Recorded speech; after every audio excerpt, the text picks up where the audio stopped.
नमस्कार, जय जोहार। छत्तीसगढ़ न्यूज में आपका बहुत बहुत स्वागत है। चलिए देखते हैं आज की 15 फटाफट बड़ी खबरों को।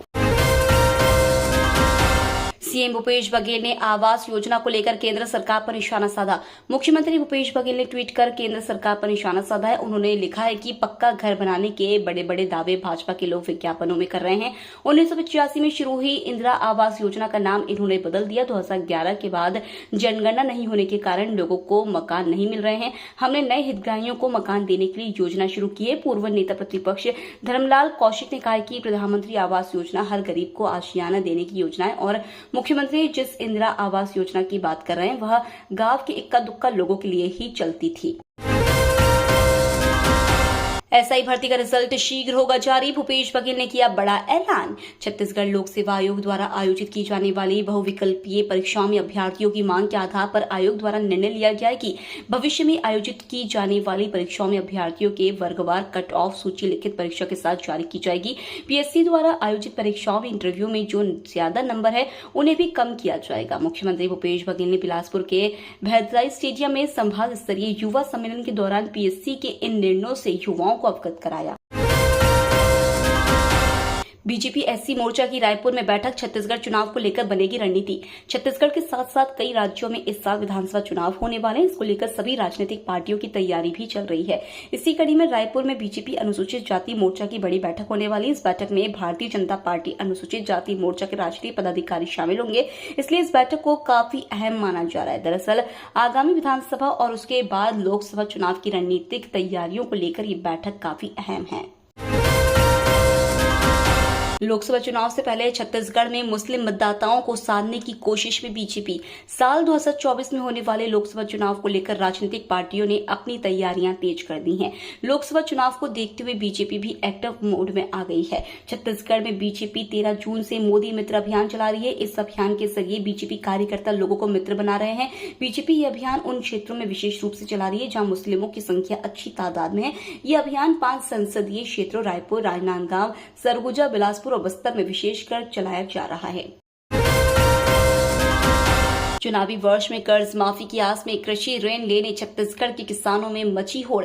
चुनावी वर्ष में छत्तीसगढ़ में कर्ज माफी की आस में कृषि ऋण लेने को किसानों में होड़ मच गई है। कांग्रेस ने पिछले चुनाव में किसानों से कर्ज माफी का वादा किया था, जिसे सत्ता में आने पर निभाया है।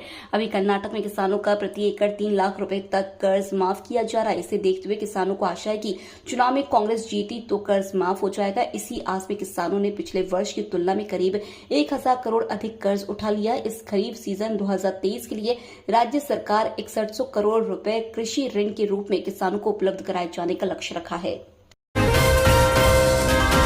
छत्तीसगढ़ में कांग्रेस के राष्ट्रीय अध्यक्ष मल्लिकार्जुन खड़गे 11 अगस्त को करेंगे विधानसभा चुनाव का शंखनाद। छत्तीसगढ़ विधानसभा चुनाव 2023 को लेकर राजनीतिक सरगर्मियां बढ़ चुकी हैं। चुनाव को कुछ ही महीने बचे हैं।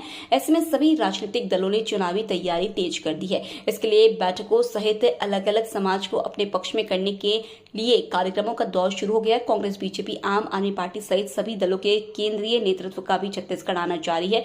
कुछ दिन पहले ही प्रधानमंत्री नरेंद्र मोदी, गृह मंत्री अमित शाह सहित भाजपा के कई दिग्गज नेताओं को छत्तीसगढ़ का दौरा हुआ। अब कांग्रेस के दिग्गज नेता भी एक के बाद एक छत्तीसगढ़ पहुंचने लगे हैं। कांग्रेस के राष्ट्रीय अध्यक्ष मल्लिकार्जुन खड़गे के जल्द ही छत्तीसगढ़ पहुंचने की संभावना है। छत्तीसगढ़ में 3 नेताओं को लेकर चुनावी समीकरण साधेगी भाजपा। छत्तीसगढ़ में सत्ता वापसी और हारी हुई लोकसभा सीटों को पाने के लिए भाजपा संगठन ने ताकत झोंक दी है। भाजपा ने राष्ट्रीय टीम में 13 उपाध्यक्ष बनाए हैं। इनमें छत्तीसगढ़ से पूर्व मुख्यमंत्री डॉक्टर रमन सिंह, पूर्व राष्ट्रीय महासचिव सरोज पांडे और रमन सरकार में मंत्री रही लता उसेंडी को शामिल किया है। इन नेताओं को राष्ट्रीय टीम में लेकर भाजपा ने चुनावी समीकरण साधने की कोशिश की है। रमन और सरोज दुर्ग संभाग से आते हैं, लता बस्तर संभाग से है। छत्तीसगढ़ में स्कूली शिक्षा के साथ दिया जा रहा व्यावसायिक प्रशिक्षण प्लेसमेंट में टाटा की कंपनियां करेंगी मदद। उद्योगों की जरूरत के हिसाब से प्रशिक्षित कामगारों की मांग बढ़ रही है। लगातार नई तकनीकों का समावेश किया जा रहा है। इसी कारण से उद्योगों में काम करने वालों को अपडेट रहने की जरूरत है। युवाओं को सही मार्गदर्शन के साथ आधुनिक ट्रेडों में प्रशिक्षण मिल सके, इसके लिए छत्तीसगढ़ के मुख्यमंत्री भूपेश बघेल और तकनीकी शिक्षा एवं रोजगार मंत्री उमेश पटेल के मार्गदर्शन में छत्तीसगढ़ सरकार ने औद्योगिक प्रशिक्षण संस्थानों को आधुनिक स्वरूप में ढालना शुरू कर दिया है। राज्य सरकार बड़े औद्योगिक संस्थानों के साथ एमओयू कर रही है ताकि छात्रों का अच्छी ट्रेनिंग मिल सके। केंद्र ने वापस लिया ताराकोल ब्लॉक के कमर्शियल खनन का निर्णय। कोयला मंत्रालय ने छत्तीसगढ़ सरकार की आपत्ति के बाद तारा कोयला ब्लॉक को वाणिज्य खनन कार्रवाई प्रक्रिया से वापस ले लिया है। इनका वन क्षेत्र 81% है और यह राज्य की हसदेव अरण्य में भारत का सबसे बेहतरीन जंगल है। केंद्रीय कोयला मंत्रालय की ओर से 28 जुलाई को नीलामी से हटने का नोटिस जारी किया गया था। नोटिस में कहा गया था कि कोयला मंत्रालय ने 29 मार्च 2023 को वाणिज्यिक कोयला खदान नीलामी के 7वें दौर और 6वें दौर का दूसरा प्रयास शुरू किया था। तारा कोयला खदान को वाणिज्यिक कोयला खदान नीलामी के 7वें दौर के तहत पेश किया गया था। हालांकि सक्षम प्राधिकारी ने कोयला खदान को मौजूदा नीलामी प्रक्रिया से वापस लेने का फैसला किया है। नक्सलियों की मान तक पहुंचना होगा आसान, नए ड्रेस में नजर आएंगे बस्तर में नक्सल मोर्चे पर तैनात जवान। छत्तीसगढ़ के बस्तर में नक्सल मोर्चे पर तैनात सीआरपीएफ जवानों के तर्ज पर अब छत्तीसगढ़ पुलिस के जवान भी नक्सलियों के मान में कैम्फ्लॉज क्लॉथ की वर्दी में नजर आएंगे। दरअसल पुलिस हेडक्वार्टर में एंटी नक्सल ऑपरेशन में जाने वाले जवानों की सुरक्षा को ध्यान में रखकर स्टेट पुलिस के जवानों को भी इस क्लॉथ की वर्दी उपलब्ध कराई जा रही है। बाकायदा इसके लिए पीएचक्यू के अधिकारी इसकी खरीदी में भी जुट गए हैं। बताया जा रहा है कि नक्सल मोर्चे पर तैनात करीब 20,000 जवानों को 1,20,700 मीटर कपड़ा दिया जाएगा। बिजली हुई महंगी, लागत बढ़ने से छत्तीसगढ़ में बिजली दर बढ़ी। केंद्रीय विद्युत मंत्रालय भारत सरकार की अधिसूचना के अनुसार बिजली बिल में वेरिएबल कॉस्ट एडजस्टमेंट शुल्क के स्थान पर अब ईंधन एवं विद्युत क्रय समायोजन अधिभार अधिरोपित किया जा रहा है। बीते महीने Chhattisgarh state power distribution company द्वारा बिजली लागत में 40 पैसे प्रति यूनिट का इजाफा हुआ है। लिहाजा जुलाई महीने की खपत पर उपभोक्ताओं को 14.23% ईंधन एवं विद्युत क्रय समायोजन अधिभार लगेगा।